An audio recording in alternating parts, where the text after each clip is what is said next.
শেখ হাসিনাকে ফিরিয়ে আনতে অবাক করার চেষ্টা চলছে। আমাদের সন্দেহ মিলে যাচ্ছে। বিএনপি রুহুল কবির রিজভী বিষয়টা জানিয়ে দিল। খুবই উদ্বেগজনক দর্শক খবর। দেশকে অস্থিতিশীল করে হাসিনাকে প্রত্যাবর্তনের চেষ্টা হচ্ছে রুহুল কবির রিজভী। দুইটা বিষয়, একটা হচ্ছে হাসিনাকে ফিরিয়ে আনা, মানে সরকার তাকে ফিরিয়ে আনবে, ফিরিয়ে এনে বিচার করবে, এটা এক জিনিস, এটা তো সবাই চায়। কিন্তু আরেকটা হচ্ছে সেরকম না, হাসিনা ফিরে এসে রাজনীতি করবে, হাসিনা রাজনৈতিক অধিকার ফিরিয়ে আনবে। কিভাবে? দেশকে অস্থিতিশীল করে। এই সন্দেহ বিএনপি করছে, এটা নিঃসন্দেহে অবাক হওয়ার মতো। আর সেটা কিভাবে? দেশে একটা বিশৃঙ্খলা হবে, আইনি শাসন থাকবে না, মারামারি চারদিকে, পার্বত্য চট্টগ্রাম উত্তপ্ত থাকবে, অস্থিতিশীল থাকবে। এই সুযোগে হাসিনা চলে আসবে, হাসিনা এসে রাজনীতি করবে। এরকম সাম্প্রদায়িক দাঙ্গা, দুর্গাপূজাকে কেন্দ্র করে নানা অস্থিতিশীলতা, এরকম একটা চেষ্টা হয়তো বা চলছে।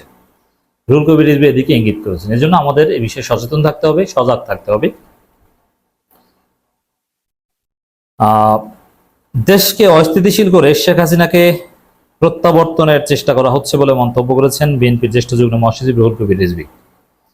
রিজভী বলেন, 5 আগস্টের পর আওয়ামী লীগের অনেকে পালিয়ে গেলেও অনেকে ঘাপটি মেরে আছে। ঘাপটি মেরে থাকাদের কাছে অনেক কালো টাকা। শেখ হাসিনা 16 বছরের শাসন আমলে বিদেশ থেকে ঋণ নিয়েছে 18,35,000 কোটি টাকা। টাকা পাচার হয়েছে 17,60,000 কোটি টাকা। বাকি টাকা দিয়েও কিছু উন্নয়ন করলেও তার মধ্য থেকে আওয়ামী লীগের নেতাকর্মীরা লুট করেছে। সেই কালো টাকা ছড়িয়ে ষড়যন্ত্র শুরু করেছে আওয়ামী লীগের ফেসিবাদের দোসরেরা। আপনারা জানেন যে আরেকটা ঘটনা, এটা নিয়ে অ্যাড্রেস করেছেন। দাকোপে মন্দিরে উরু চিঠি প্রসঙ্গ টেনে তিনি বলেন, বাংলাদেশের মানুষ একসঙ্গে হিন্দুদের সঙ্গে পুজো করে, পুজোতে যে খেলনা ক্রয় করে, আরতিতে অংশ নেয়, সব ভেদাভেদ ভুলে। এই সম্প্রীতির দেশ বাংলাদেশ। এই সম্প্রীতি ভাঙছে শেখ হাসিনা, ভারতে বসে তাদের উস্কে দিচ্ছে। তা রুহুল কবির রিজভীর এই বক্তব্যে সুনির্দিষ্ট ব্যাখ্যা এই লাইনের মাধ্যমে পাওয়া যায়। বিএনপি মনে করছে আসছে দুর্গাপূজাকে কেন্দ্র করে আওয়ামী লীগ বড় ধরনের স্যাবোটাজ করবে, বড় ধরনের নাশকতা দেশে তৈরি করবে, দেশকে অস্থিতিশীল করবে, একটা দাঙ্গা বাজিয়ে দিবে। সেই সুযোগে শেখ হাসিনা চট করে দেশে ঢুকে পড়বে। এরকম একটা চেষ্টা অনেকের আছে। ভারতের এই ষড়যন্ত্রের অংশ হতে পারে। এই জন্য আগামী দুর্গাপূজা চলাকালীন সময় আমাদেরকে পরিপূর্ণভাবে পাহারা দিতে হবে।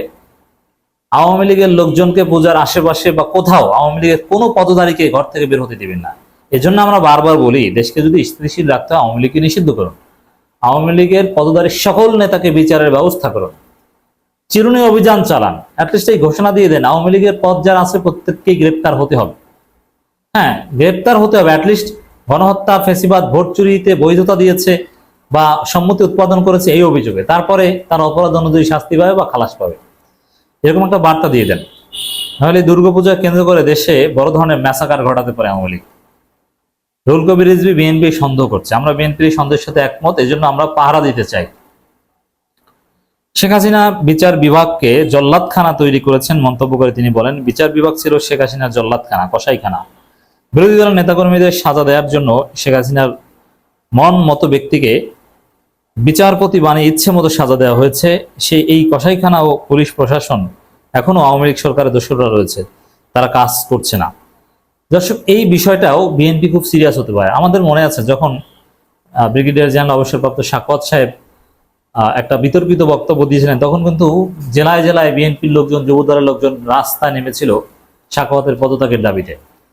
এরকম কোথায় কোথায় আওয়ামী লীগ আছে এখনো, এগুলো চিহ্নিত করে তাদের নাম পরিচয় নিয়ে বিএনপি রাজপথে নামবে। বিএনপি যদি রাস্তা নামে এদের বিরুদ্ধে মিছিল করে সরিয়ে দিতে বাধ্য হবে। আর বিএনপি যদি কোনো আওয়ামী কর্মকর্তা বা আওয়ামী লীগের দালালের বিরুদ্ধে ভয়েস রেজ করে, সে নিজেই এমনিতেই পালাবে। এই জন্য বিএনপিকেই দায়িত্ব পালন করতে হবে, জামাতকেই দায়িত্ব পালন করতে হবে। প্রতিনিয়তই বিএনপি জামাত নেতারা বলছেন যে প্রশাসনে এখনো হাসিনার দোসররা আছে, আওয়ামী লীগের দালালের আছে।